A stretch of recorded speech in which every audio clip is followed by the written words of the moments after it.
Hey guys, One Day Tiger here. It's a quick tutorial on the best nutrition tips and diet for weight loss and muscle gain. I'm going to start by saying don't worry about calorie counting. That's true. Most clients really stress out about this, and the added stress can be more detrimental to health. So what I'm going to say is have more focus on eating less carbs and more protein. Have a high protein diet. You don't actually ever want to starve yourself. This can actually lead to putting on more weight. I'll explain more in detail further on in this tutorial. But first up, you also do not want to eliminate all of the carbs, because carbs convert to glucose. Glucose is required for protein synthesis. Protein synthesis is required for hypertrophy, which is muscle repair, muscle growth. Now, some of the main sources of protein include meats, nuts and seeds, veggies, beans, legumes, and you want to avoid certain types of meats like sausages and salami, just purely because they're processed foods, and they can have a high content of fat. So you want to avoid them, and you want not avoid but limit the amount of red meats, because red meat can be cancer producing. There's some scientific research to suggest that, so just something to be mindful of. I personally am mindful of that, and I'll eat more white meat such as chicken and fish. Fluids. Now I'm going to tell you there's only one thing you'll ever need to drink, ever, and that's water. Yep. There's too much crap in all the other drinks out there. Even juices, like there's such little content of actual juice. There's a lot of preservatives and sugars. You don't need it. Water is all you need. Maybe a glass of milk sparingly. Not every day, but water is that's the main thing you need, and have plenty of it, especially after a meal. Having water after a meal aids with digestion. Now here's an obvious one: no fast food, no junk food. Yep, trust me. After a couple of weeks without it, it's easy. It's just getting to that point. Getting past the cravings and all that. If you're always constantly eating chocolate, that's what's making it hard for yourself, because you're always constantly reminding yourself of the flavors, the nice taste and all that. If you're really committed, look, once you get past that few weeks, it's easy. I've done it personally. I don't even think about it anymore. And some keys to success here is don't store any chocolate in the house, or junk food or fast food, anything like that. Don't store it in the house. If it's within reach, you're going to have it. I've tried it, and even I can't hold myself back. It's just, you just have a moment and you'll just go over and grab it. Whereas if it's not in the house, not easily accessible, you can't. It's a win situation right there. And when you go shopping, always go shopping after a meal. That way you're full, you're much less likely to impulse buy junk food. Healthy snacks such as nuts and seeds and low-fat cheeses are a great way to get over junk food. Nice and easy, quick replacement on your way to becoming a healthier you. And with a high-protein diet, the chances are you're feeling full even though you're eating less. And if you're less hungry, you're less likely to overindulge in unhealthy foods.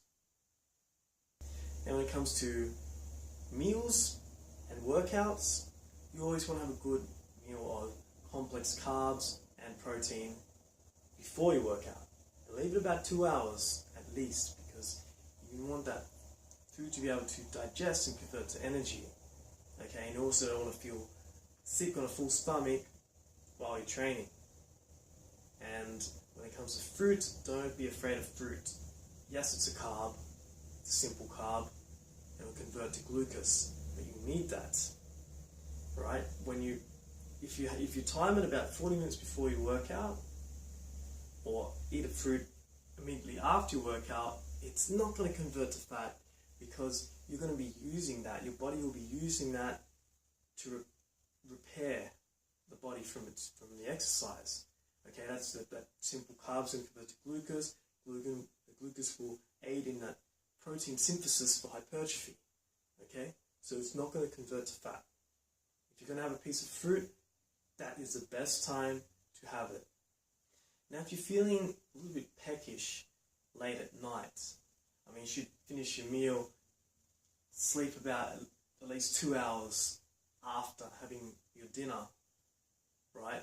But if you're feeling peckish and you need to eat something, or maybe if you're looking to bulk up and you don't ever want to be feeling hungry, you always want that protein supply to your body, your answer is casein protein, right? You can eat some small amounts, and because it's slow digesting, it will sustain supply to your body for a longer period of time while you sleep.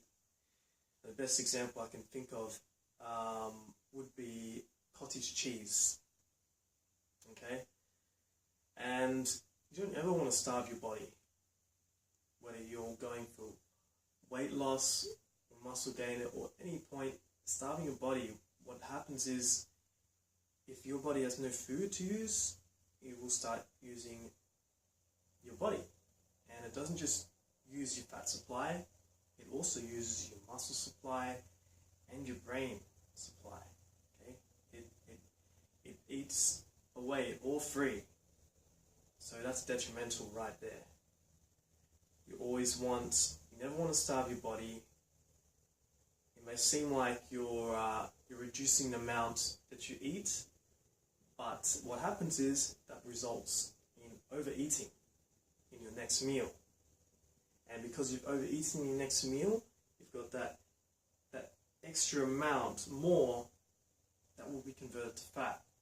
So the key here is to have smaller proportion meals, but more of them throughout the day. I'll have a breakfast, a lunch, a first dinner, and a second dinner. Right? Not just breakfast, lunch, dinner. Because you're having larger portions. So all of that at once, meaning some of it will be converted to fat. Let's talk about these fat diets like lemon detox diet, cabbage soup diet, and there's 100 different others. All of them quite useless. Sure, they'll help you lose weight in the short run, but what's happening is you're depriving your body of valuable nutrients and forcing it into survival mode. So when you start eating normally again, after however many weeks that they recommend for that diet, as soon as you start eating normally again, and you will have to, because your body needs these nutrients to survive. So once you do start eating normally again, your body will now start storing more fat in case of an emergency like that happens again. It's preparing for that situation again. So you're screwing up your body pattern. Your liver and insulin will take a long time to recover from that. So sure, you can lose a bit of weight, and you'll probably, in fact you will, lose weight from these diets immediately, but you will have to eat normally again. You have to. And as soon as you do, boom, you put on the weight. Your body starts storing it in survival mode.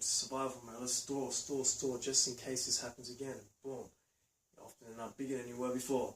So the key here is to maintain a healthy diet, slowly, gradually, sticking to your exercise and fitness plans, and through time, you will get slower, healthily and permanently. Lastly, make sure you get at least 7 or 8 hours sleep a night.